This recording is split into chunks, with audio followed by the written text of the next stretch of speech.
Pakistan strongly condemns unjustified and illegitimate aggression by Israel against the Islamic Republic of Iran. Pakistan stands in resolute solidarity with the brotherly people of Iran. We offer our sympathies and condolences on the loss of life and damages due to these heinous attacks.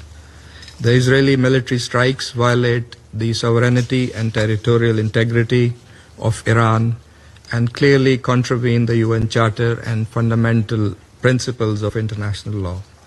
We unequivocally denounce these blatant provocations, which constitute a grave danger and a serious threat to the peace, security, and stability of the entire region and beyond, with serious implications.